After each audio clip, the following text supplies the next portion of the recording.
Okay, good afternoon. I-update ko lang po kayo rito sa Ranger natin na 2023. Pero actually, hindi po ito yung unit na change oil natin ng 53,487 yung mileage. Ito po yung para sa una nating Ranger, yung kulay puti. Kaso bago ko po nagawan ng review ng PMS niya, nakabalik na po siya sa bundok. So gagamitin ko na lang po itong number 2 Ranger natin na 2024 since same unit naman po yan, nagkaiba lang ng kulay sa year model. So sa 53,600 847 ang ginawa po nila is na aircon cleaner and disinfect, filter oil, filter fuel assembly, engine oil, and then gasket. So ito lang po yung mga ginawa nila. So dito po sa almost I don't know kung kinonsider nila ito as 50,000 kilometers or 60,000 kilometers kasi every 10,000 po ang interval. So ang dalawang big ticket lang po dito is yung engine oil, 4799 sa 8 liters. And then kung titignan nyo po, ito yung mga medyo matataas na piyesa ng Ford, yung filter assembly na fuel. Titignan nyo po, yung average na filter fuel ng mga sasakyan ng Japanese is nasa mahal na po yung 800 to 1,000. Ito po 8,100 po ang fuel filter nya. So yun po ang isang magpapamahal pagdating ng 50,000. Pero ang alam ko po, as early as 40,000 nire-recommend na yung filter na mapalitan. Kaso nung 40,000 kilometers check nung pick up noon, parang sabi ko pina-extend ko kasi wala pa naman pong nararamdaman that time sa fuel filter. And then yung fuel system naman po natin is walang abnormalities. And yung fuel na ginagamit natin normally is straight Petron lang po tayo. So tiwala tayo sa fuel na nilalagay natin. So ngayon umabot siya ng 53,847 kilometers. Nirecommend na po ng Ford na palitan. Pero kung hindi pa ako nagkakamali, sa 40,000 kilometers pinapalitan na po ito. So which is parang tinitignan ko reasonable naman siya kasi parang lumalabas 4 change oil per 1 oil filter for 1 fuel filter. Kaso napaabot po natin ng 53,847 and so far so good actually. So ito yung mga time na pwede tayong mag-experiment kung pwede pa ba nating i-extend. And ito po lumalabas nag plus 13,000 almost 14,000 kilometers kami sa fuel filter pero okay pa naman siya. So yun yung isang for the sake of recording ng maintenance intervals kasi itong Ford Ranger XL is bagong unit po ito, total all new.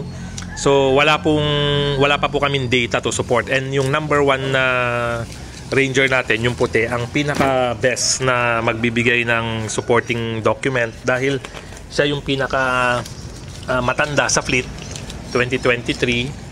And siya rin yung may pinaka highest mileage so far.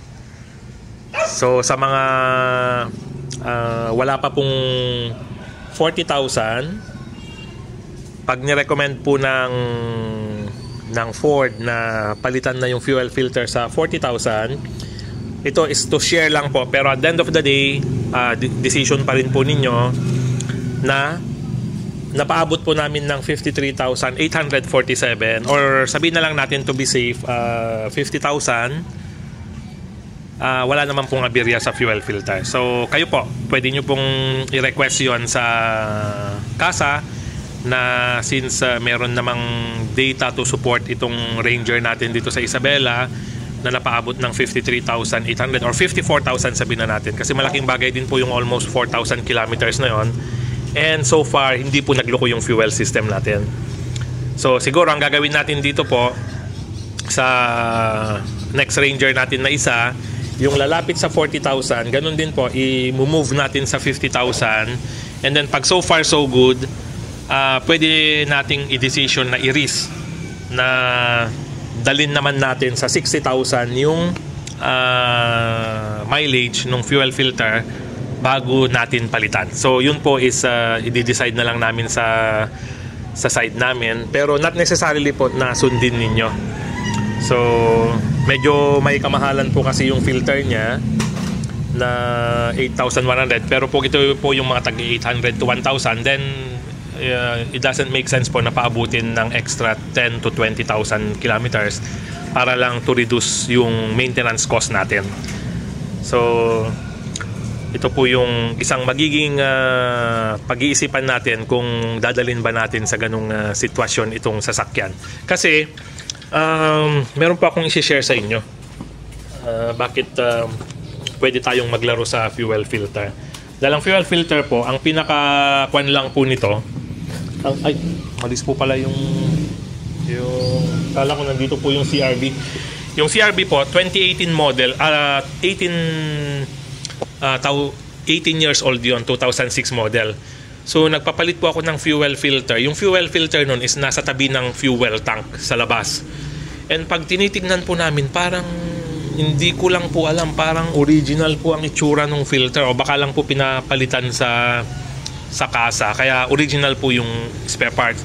Then nung tinaktak namin, talagang sobrang dumi po sa loob. So ang tanong namin, napalitan kaya ito ang fuel filter niya ever since? Hindi kaya nagloko, kaya hindi na pinapalitan? So ibig sabihin po, kung tayo yung nagde-decide sa maintenance intervals, pwede pong gamitin itong mga information na to para mag-decide kung kailangan ba nating i-reduce or i-extend na pwede naman yung ibang mga pyesa, lalo na po kung significant po yung presyo ng pyesa na yon.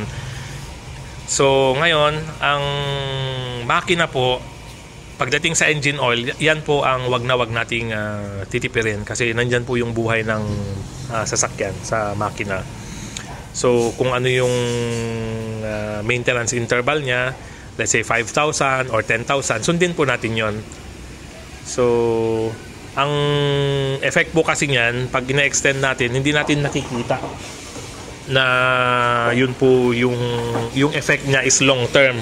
So ito na po yung isang Ranger natin na dumating galing bundok. So yung sinasabi ko lang po is pagdating sa engine oil, wag po nating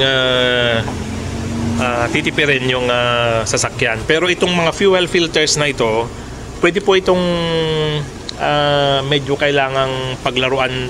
Pwede po siyang paglaruan ng konti, pero not to the point na sobra-sobra naman po. So dito parang so far so good naman yung extension natin ng almost 4,000 kilometers. So at least meron na po kaming data na magsusupport na pwedeng itong paabutin. Kaya lang again po, may mga factors to consider kahit saan po tayong nagpapakarga ng diesel. And kami po very tiwala kasi sa Petron lang po kami nagpapakarga ng mga fuels natin. Okay? So konting kwan lang po ito, additional information na yung fuel filter is napaabot natin sa 54,000 kilometers. Okay? And ang price po sa kasa is 8,100. Okay? So, yun lang po. And sana po nakatulong itong information na to para sa mga